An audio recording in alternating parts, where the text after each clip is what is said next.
एक एग्जांपल है जो कि बुक के अंदर 2.2 है और इसको हमने सॉल्व करना है। इसकी पहले मैं ज़रा स्टेटमेंट पढ़ दूँ एक दफ़ा, फिर इसको जो है ना बस सॉल्व करना स्टार्ट करते हैं। ठीक है, स्टेटमेंट इसकी ये है कि डिटर्मिन द एनुअल प्रेसिपिटेशन। ठीक है, आपने एनुअल प्रेसिपिटेशन की वैल्यू जो है वो फाइंड करनी है। अब ऑब्वियसली वो रेनफॉल डेप्थ ही होगी। एनुअल प्रेसिपिटेशन का मतलब होता है कि साल में जितनी बारिश हुई है उसकी वैल्यू फाइंड। ठीक है, अच्छा अब उस इवेंट जो हुआ है उसका रिटर्न पीरियड जो है 1 साल, 2 साल, 5 साल, 20 साल और 100 साल है। और ये हुआ कहाँ पे है? At Los Angeles by the log probability law based on 20 years of rainfall data shown below. कहते हैं कि 20 साल का डेटा आपको गिवन है, आपने जो है वो डिटर्मिन करना है एनुअल प्रेसिपिटेशन को कितने साल के लिए, 1 साल के लिए, 2 साल के लिए, 5 साल के लिए, 20 साल के लिए और 100 साल के लिए। ठीक है, अच्छा आगे लिखा हुआ है कि for a 90% probability of occurrence is the length of record adequate. कहते हैं कि 90% अगर प्रोबेबिलिटी ऑफ अकरेंस रखा जाए तो क्या इतने साल का डेटा जो है वो काफ़ी है या हमें और की ज़रूरत जो है ना पड़ेगी। ठीक है, इसको अब सॉल्व करना स्टार्ट करते हैं। सबसे पहली चीज़ जो मैंने पहले बोली थी आपको, बिलफर्ज हम यहाँ पे स्टार्ट करते हैं, इंसर्ट करते हैं डाटा टेबल को। ठीक है,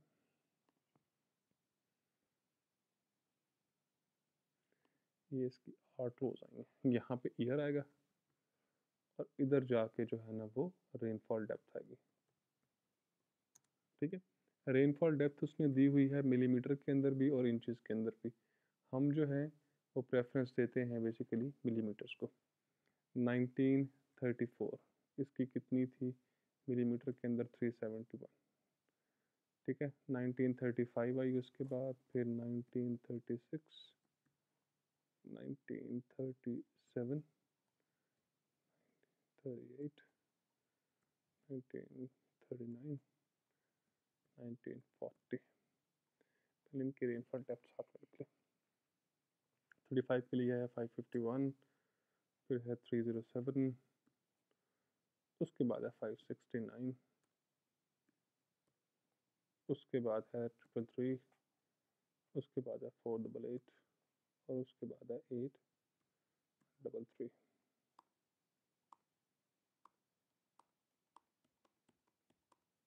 ओके, 941, 942, उसके बाद 1943, 1944, 1945, 1946, 1947, 1948,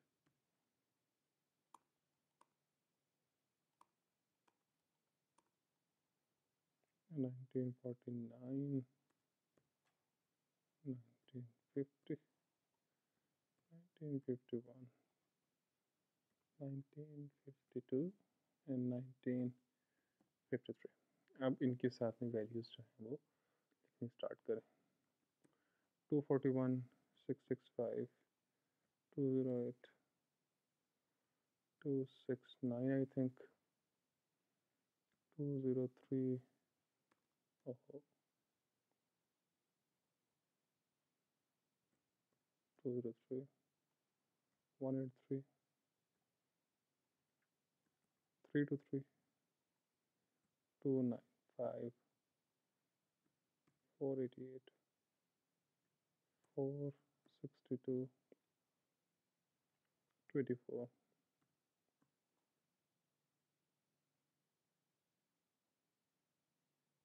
मुझे कितनी हुई है मेरा ख्याल है।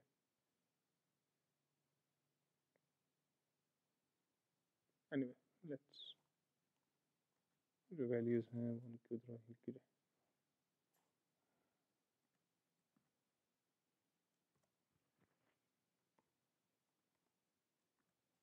ओहो, मुझे तो सारी ही मिलानी पड़ेंगी मुझे, क्योंकि मैं कहीं से इसको जो है ना वो गलत कर गया। 49 की ठीक है, 48 की ठीक है, 40, 5 की ठीक नहीं है, यहाँ पे गलती हुई है। 295 जो मैंने एक ही दफ़ा लिखा था, वहाँ पे 295 2 दफ़ा आया हुआ, गलती हो गई थी मुझसे। ओके, 488, 462, 484 और उसके बाद है 8,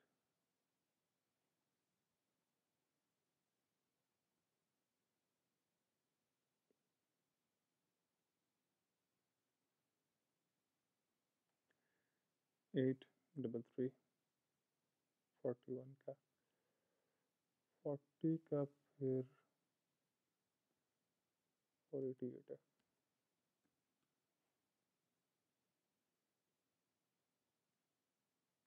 39 का, 333, 38 का, 594 और ये इस तरीके से जो है ना, ये फाइनली ये सारा हो गया। ठीक है ना, ये क्या है, टोटल रेनफॉल डेप्थ 1934 में आई थी, टोटल रेनफॉल डेप्थ जो इतनी 1935 में, सबकी जो है ना वो वैल्यूज जो है वो लिखी हुई हैं। ठीक है। अच्छा, हमने जो एंड पे ना, जब आपने लिखना है डाटा को, एंड पे जाके लाजमी उसका टोटल जो है वो आपने करना है डाटा का। ठीक है, सो हम भी वही करने जा रहे हैं कि टोटल जो है मिलीमीटर के अंदर कितनी रेनफॉल जो है ना वो आती है। ठीक है, जैसे मैंने पहले बोला कि हमें सबसे पहले मीन फाइंड करना है और उसका क्या फाइंड करना है, स्टैंडर्ड डिवीजन। जब भी डाटा रेनफॉल का आता है, आंखें बंद करके पहली चीज़ जो है वो यही फाइंड करनी है। तो इन सबको अगर समराइज़ करें तो ये कितना बनता है, ये भी पता लग जाता है। 371, 551 plus 307 plus 569 plus 594 plus 333 plus 488 plus 833 plus 284 plus 462 जमा 488 जमा 295 जमा 327 जमा 183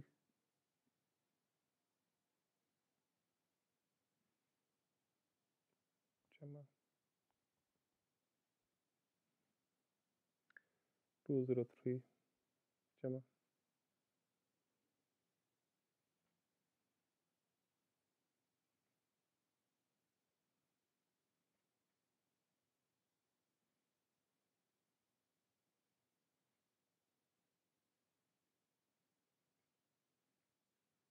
269 जमा 208 जमा 665 जमा 24।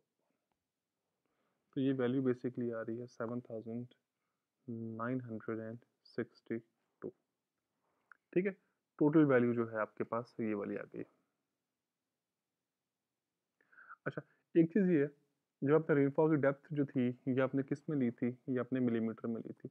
और हम अमूमन इन वैल्यूज़ को पहले कह चुके हुए हैं कि हम इन्हें कैपिटल एक्स से शो करवाते हैं।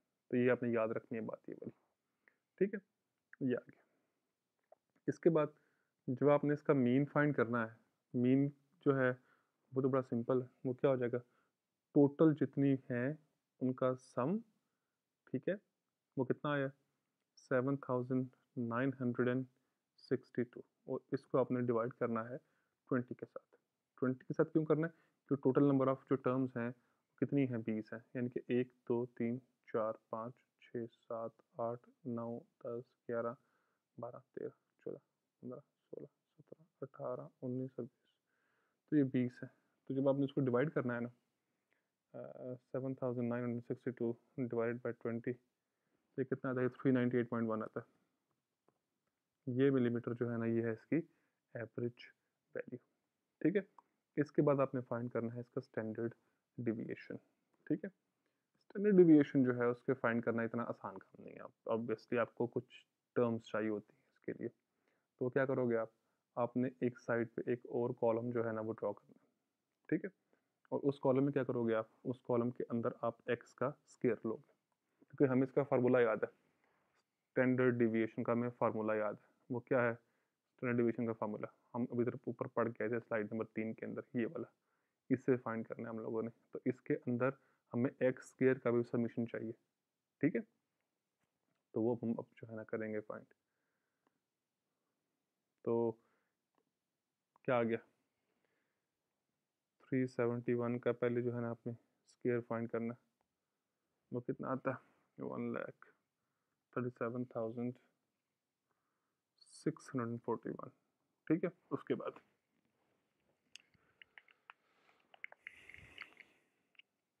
जो 551 है उसका आपने फाइंड करना है, वो आता है 303, 601।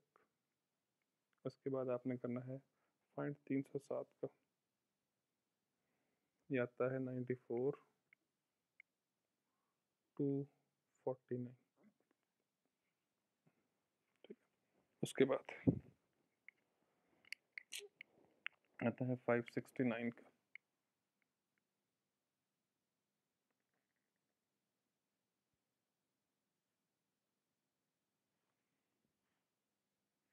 वो कितना आ गया? 323, 761। उसके बाद 594 का, ये आता है 352 और 836। उसके बाद 333 का, ये आता है 110 और 889। उसके बाद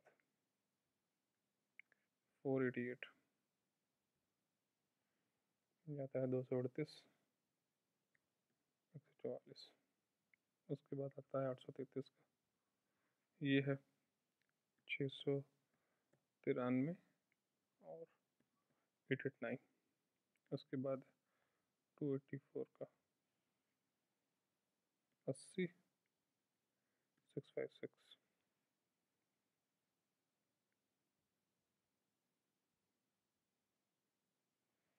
213, 444। उसके बाद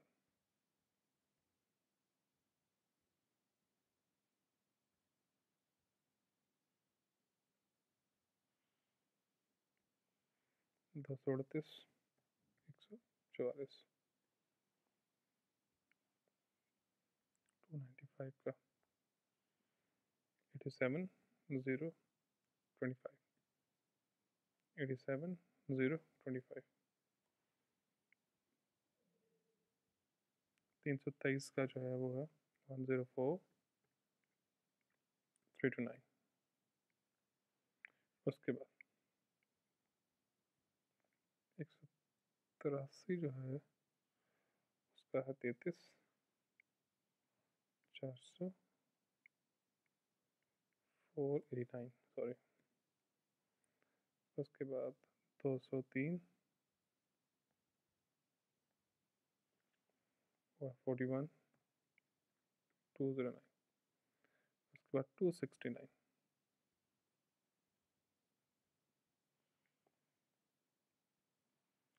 और 72, 361।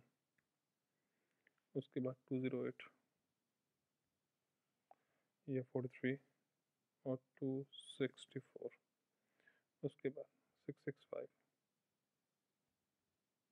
ये है 442, 225 और 241। इसका आता है 58, 081, ठीक है? ये आपके सारे के सारे जो है ना इसकी वैल्यूज़ आ गई, ठीक हो गया? अच्छा, अब फॉर्मूले के तहत हमें इस सब का सम चाहिए यहाँ पे, इन सब का जो है वो एक तरह से हमें समीशन चाहिए यहाँ पे। तो इन सबको सम कर लें तो कितना आ जाएगा? 137, 641 जमा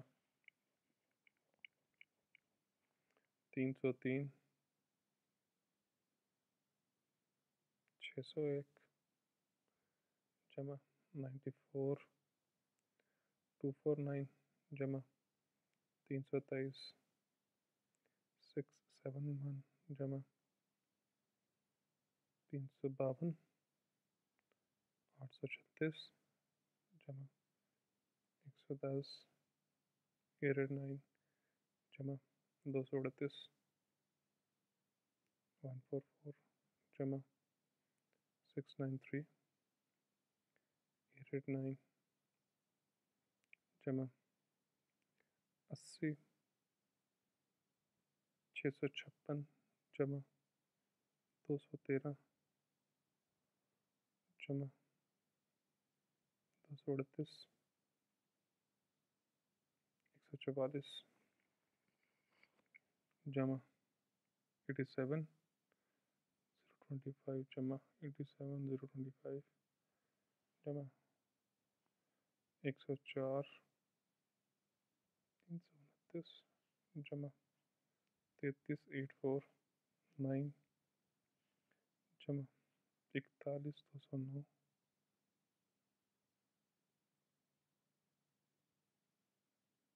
41 209 जमा 72 361 जमा 43 264 जमा 442 225 जमा 58 081। ये बेसिकली बनता है 3756262। ये है इनका टोटल सबमिशन। ठीक है। अच्छा, अब ज़रा इक्वेशन नंबर जो स्लाइड नंबर 3 के अंदर आपने फार्मूला पढ़ा था, उसके तहत आपने करना क्या है, उन्हें ब्रैकेट के अंदर सबसे पहले इसका जो है, जो सिग्मा ऑफ एक्स है, sorry sigma of x square, ये क्या है, ये है एक्स स्क्वायर उसका सम। तो ये क्या बना, एक तरह से ये है सिग्मा, ये है सिग्मा एक्स स्क्वायर। ठीक है ना। और ये क्या है, ये है सिग्मा ऑफ एक्स। ठीक है ना जी, समझ आ गई ना इस बात की, सिग्मा क्या होता है कि ये सिग्मा ऑफ एक्स मैंने क्यों लिखा है इसको, क्योंकि ये सारा एक्स थे, ये उनका सम है, तो ये सिग्मा ऑफ एक्स है। ये सारे एक्स स्क्वायर थे, ये उसका सम है, तो ये क्या हो गया, सिग्मा ऑफ एक्स स्क्वायर। ठीक है। अच्छा, मीन आपके सामने आ गया। अब जो स्टैंडर्ड डिविएशन थी उसको आपने कैसे करना। अच्छा, सिग्मा ऑफ एक्स स्क्वायर आपके पास ये वाला आ गया, आपने पहले तो इसको फौरन से पहले यहाँ पे लिख देना 756262। ठीक है। मनफी क्या बनेगा, ये सिग्मा ऑफ एक्स क्या हो गया 7962। ठीक है। इसका लेना है स्क्वायर और फिर इसी को डिवाइड करना है आपने n, जो कि है नंबर ऑफ वैल्यूज, वो कितनी आती है, वो 20 आती है। ठीक हो गया। और फिर इन दोनों को आपने डिवाइड करना है n-1 से, वो गया 19। और फिर जो टोटल जो है आपकी ये वाली वैल्यूज, इनका आपने कर देना है स्क्वायर, सॉरी स्क्वायर कह रहा हूँ, स्क्वायर रूट।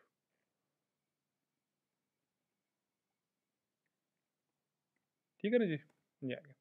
तो स्मॉल एस जो है that must be equal to, इसको सॉल्व करना स्टार्ट करते हैं। सबसे पहले आपने सॉल्व कहाँ से करना स्टार्ट करना है, वो जो लिखा हुआ है ना आपने 7962, इसका आपने पहले ले लेना है स्क्वायर। ठीक है। स्क्वायर लेने के बाद आपने इसको डिवाइड कर देना है किसके साथ, 20 के साथ, जो कि 20n है। ठीक है। फिर 3756262 जो है, इसमें से इसको माइनस कर देना। तो वैल्यू क्या बच गई आपकी, वैल्यू बच गई आपकी 586 और 589.8। ठीक है। डिवाइडेड बाय 19, जो कि n-1 था। और फिर आपने इसका टोटल का जो है ना, वो ले लेना है स्क्वायर रूट, जिसकी रेज टू पावर 1/2 होती है एक तरह से। स्क्वायर रूट का मतलब रेज टू पावर 1/2 ही है। ठीक है। आपके पास ये आ गया, इसको आपने डिवाइड करना है 19 के साथ। जब 19 से आप डिवाइड करोगे ना, तो जो आपका एस आ जाएगा, स्टैंडर्ड डिविएशन के लिए जो आपका वैल्यू अब आएगी वो है 3873.147। ठीक है, इसका जो है अब आपने लेना है स्क्वायर रूट, या इसकी रेज़ टू पावर आपने लेनी है एक तरह से 1/2। जो आपका इन द एंड जो आपका एस निकल आया है वो कितना बनता है,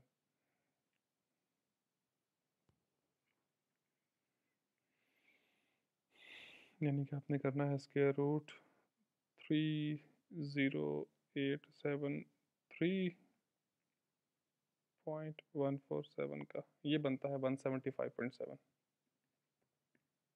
ये मिलीमीटर जो है ना आपका क्या है, ये है आपकी स्टैंडर्ड डिविएशन। ठीक है, क्लियर है ये वाली बात। आपने इस तरीके से मीन भी फाइंड कर लिया अपना मिलीमीटर्स के अंदर, और इसका जो है स्टैंडर्ड डिविएशन भी फाइंड कर दी। ठीक है, अच्छा, अब स्टैंडर्ड भी फाइंड हो गया, स्टैंडर्ड डिविएशन भी फाइंड हो गया, और आपका मीन भी फाइंड हो गया।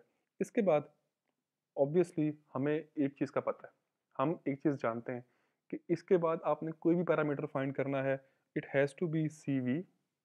ठीक है ना, और जो दूसरा पैरामीटर बच गया इसका वो है सी एस। ये चार ही पैरामीटर होते हैं, मीन और स्टैंडर्ड डिवीजन सबसे पहले आया था, सी एस और सी बी जो है वो बाद में आया था। ये चार पैरामीटर हैं जो कि कोर हैं हमारे हर डेटे के अंदर में फाइंड करने के लिए। तो आपने सबसे पहले सी वी को फाइंड करने के लिए जो आपके पास इक्वेशन हमने पढ़ी थी, हम लोगों ने उसको जो है यहाँ पे पुट करना। वो इक्वेशन क्या थी, वो इक्वेशन बहुत सिंपल सी थी, वो थी कि standard deviation divided by mean of data.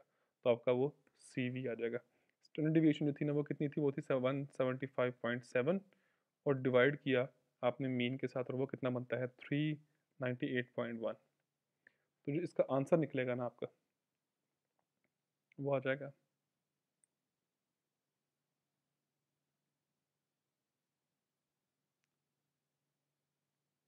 175.7 को आपने डिवाइड किया 398.1 के साथ, तो ये आएगा 0.441। ठीक है, ये आ गया आपके पास, ये सही हो गया। ये है आपकी कोफिशिएंट ऑफ वेरिएशन। मैंने कोफिशिएंट ऑफ वेरिएशन के बारे में बताया आपको। कोफिशिएंट ऑफ वेरिएशन क्या होता है और स्टैंडर्ड डिवीएशन में फ़र्क क्या है। स्टैंडर्ड डिवीएशन जो है वो बताती है कि डाटे का उसके मीन से कितना डिफरेंस है। ठीक है, और जो कोफिशिएंट ऑफ वेरिएशन है वो बताता है कि आपका जो डाटा है उसकी आपस में कितनी वेरिएशन है। ठीक है, दोनों में फ़र्क है। ये आ गया। अब सी एस फाइंड करना बहुत आसान है, सी वी, वो मुझे तो फॉर्मूला वैसे ही इसका जो है ना याद है कि 3 CV प्लस सी वी का क्यूब। ये सिंपल सा फार्मूला है, सबसे आसान फार्मूला वो सी एस का है कि आपने सी एस फाइंड करना है तो सी वी फाइंड करने के बाद उसका क्यूब कर दो, जमा करके 3 से ज़रा दे के उसको वैल्यू जो है लिख दो उसकी, तो वो उसकी वैल्यू आ जाएगी। तो 3 जो है इंटू 0.441 जमा जो 0.441 इसका क्यूब। ठीक है, तो जो आपकी सी एस की वैल्यू है यहाँ से बनती, वो बेसिकली इक्वल टू आती है 441 इंटू 3, ये बन गया 1.323 प्लस, अगला है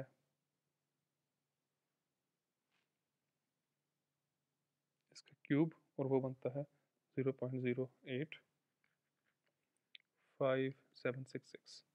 अब जो सी एस है बेसिकली उसकी वैल्यू जो है वो क्या बनती है 1.323, तो ये कितना बनता है 1.4087। ये है आपकी कोफिशिएंट ऑफ स्क्यूनेस की वैल्यू। ठीक है, आपने ये फाइंड कर दिया। अब जब कोफिशिएंट ऑफ स्क्यूनेस आ गया हुआ है, ठीक है ना, कोफिशिएंट ऑफ वेरिएशन भी आ गया हुआ है। अच्छा, अब हमारे पास जो रिटर्न पीरियड जिनके अगेंस्ट हमने इवेंट फाइंड करना है, वो तो हमें ऑलरेडी पता है कितना है वो जी, 1 ईयर, 2 ईयर, 5 ईयर, 20 ईयर और 100 ईयर। अब हम यहाँ पे एक काम करते हैं कि यहाँ पे हम एक टेबल है ना वो ड्रॉ करते हैं। ठीक है, ये सेकंड टेबल है जो हमने ड्रॉ करना है यहाँ पे। मैं फिलहाल रैंडमली कॉलम लिख रहा हूँ यहाँ पे। इतने मैंने कॉलम ले लिए इसके, ठीक है। अच्छा, पहले में जो है ना आपका वो क्या आना है, जो उसने रिटर्न पीरियड गिवन दिया हुआ वो कितना है, 1 ईयर, 2 ईयर, 5 ईयर, 20 ईयर और 100 ईयर, ये आपका है रिटर्न पीरियड। अब प्रोबेबिलिटी ऑफ अकरेंस जो है आपको पता ही है, ये बुक पर नहीं चूंकि लिखी हुई है तो मैं लिख रहा हूँ, वरना इसकी कोई ज़रूरत नहीं है लिखने की आपको। लेकिन मैं चाह रहा हूँ कि जो चूंकि जो बुक सही आपने रेफर करना है, तो आपको उसमें और उसमें कोई जो है ना इतना डिफरेंस नजर ना आए, ठीक है। So I try to be as close as possible to what book वाला हैज़ रिटन। ये क्या आ जाएगा, प्रोबेबिलिटी ऑफ अकरेंस कैसे फाइंड करते हैं, आपको सिंपल जो है, जो आपका रिटर्न पीरियड है उसको आपको इन्वर्स लेके उसको जो है 100 से ज़रब दे देनी है आपने, तो ये कितना आ गया, प्रोबेबिलिटी ऑफ अकरेंस जो है वो बेसिकली जो है वो 100 हो गई इसकी, ठीक है ना। बुक वाले ने हो सकता है कि ये 99 लिखी हो, लेकिन बारह ये 100 ही बनती है, तो आपने 100 इसको लिखना। ये कितनी बनती है, 1/2 इंटू 100, ये कितनी बनती है, ये 50% बन जाती है, ठीक है। इसी तरह ये 1/5 इंटू 100, ये ऑलमोस्ट बनती है 20% मेरा ख्याल है। मैं बार फिर चेक कर लेता हूँ। हाँ जी, ये बनती है 20%, ये बनती है बेसिकली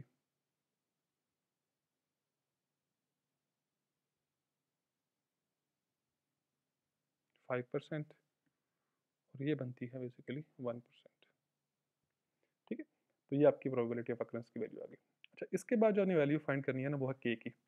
के वैल्यू बहुत ज़रूरी है, ठीक है ना, क्योंकि हमने जो इवेंट फाइंड करने हैं, इवेंट क्या होता है बेसिकली, इवेंट जो है हमने पढ़ के आए हैं कि इवेंट की वैल्यू होती है एक्स सी, जो कि रेनफॉल डेप्थ की अपनी वैल्यू फाइंड करनी होती है एक सर्टन रिटर्न पीरियड के अगेंस्ट, वो वैल्यू क्या होती है, वो वैल्यू होती है एक्स सी।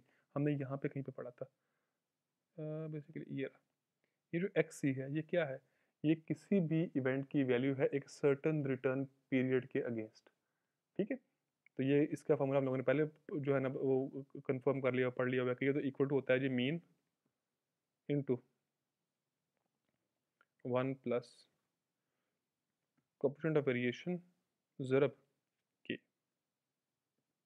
ठीक है ना, ये आपकी वैल्यू होती है। तो हमारे पास अब के का आना बहुत लाजमी है, ठीक है ना।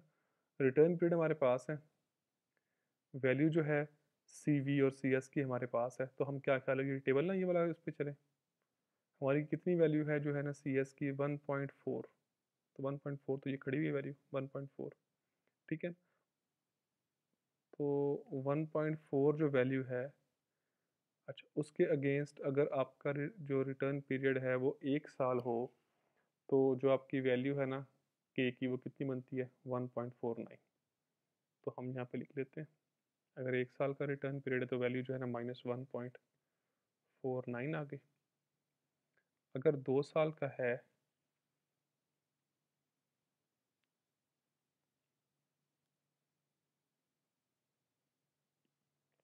रिटर्न पीरियड, तो वो कितनी वैल्यू है इसकी, -1 -0.19 है वो वाली वैल्यू, ठीक है। जब 5 साल की है तो वो है 0.69, जब 20 साल है तो वो है 1.88 मेरा ख्याल है।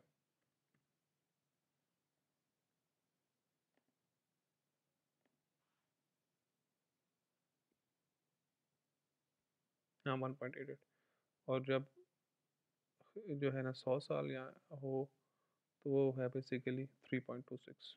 मैंने टेबल से वैल्यू देखी सर, ये टेबल आपको गिवन होगा ये वाला, ठीक है। तो आपकी के की वैल्यू आ गई। Once you have the value of K, value of C V तो हमने ऑलरेडी वो जो है ना वो फाइंड की हुई है ना इसकी, वो मैंने अभी यूज़ भी किया, वो कितनी है, वो है 0.441, ये तो हमने अभी जो है ना पहले ही फाइंड कर भी दी हुई है इसकी, ठीक है।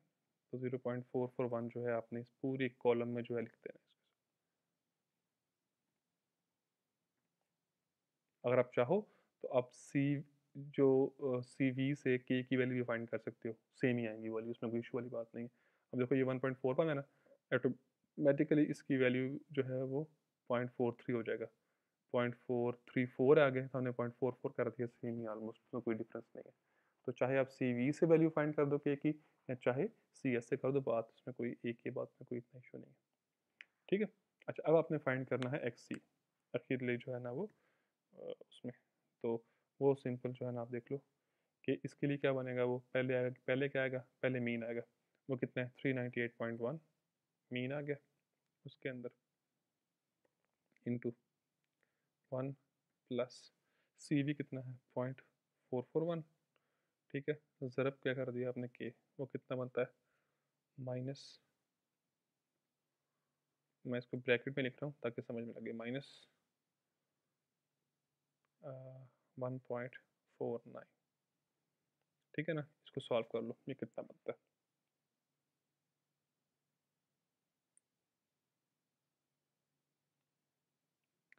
ये जी बनता है, अगर आप करो माइनस 1.49 ज़रब 0.441,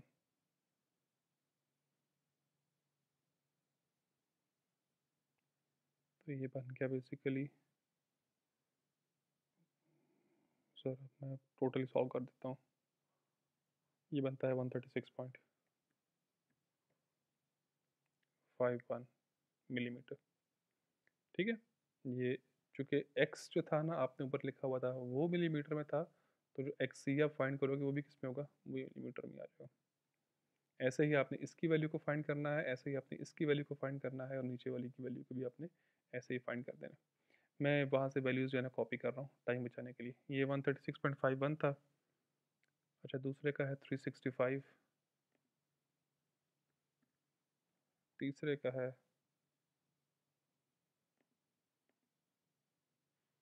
520,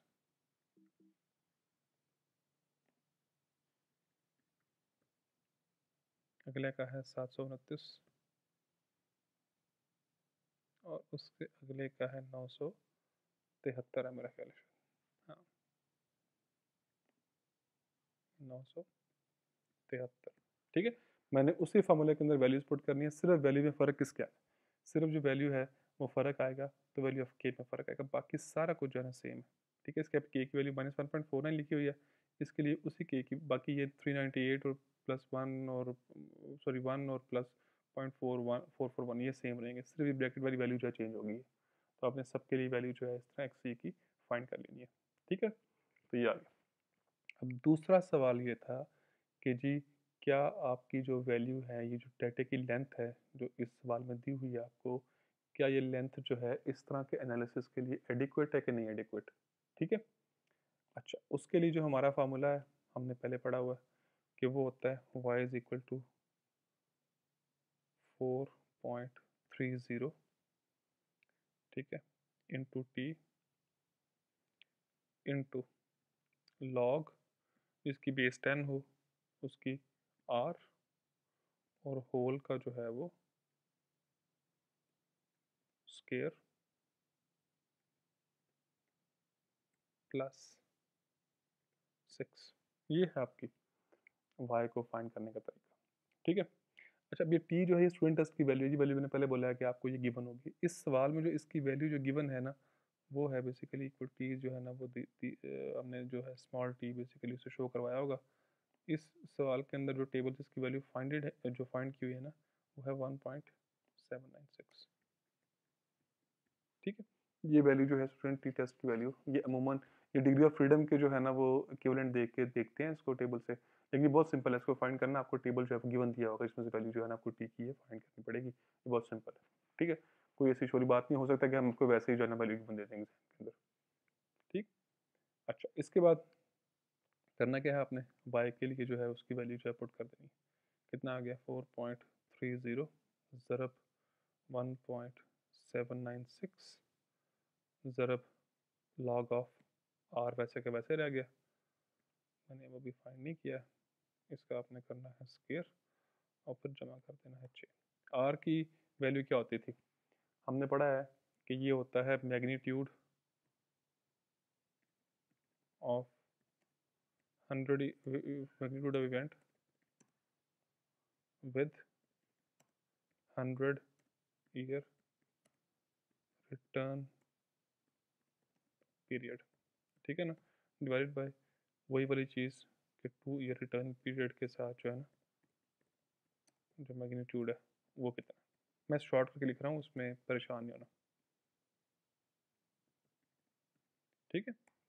अच्छा, अब हमने यहाँ पे देखा हुआ है फॉर्मूले, हमने ऊपर लिखा हुआ है कि जो 100 ईयर रिटर्न पीरियड का जो मैग्नीट्यूड है वो कितना है, वो है 973, ठीक है। जो 2 ईयर के रिटर्न पीरियड कितना है, वो है 365। तो यहाँ से आपकी जो वैल्यू ऑफ आर निकल आएगी ना, वो है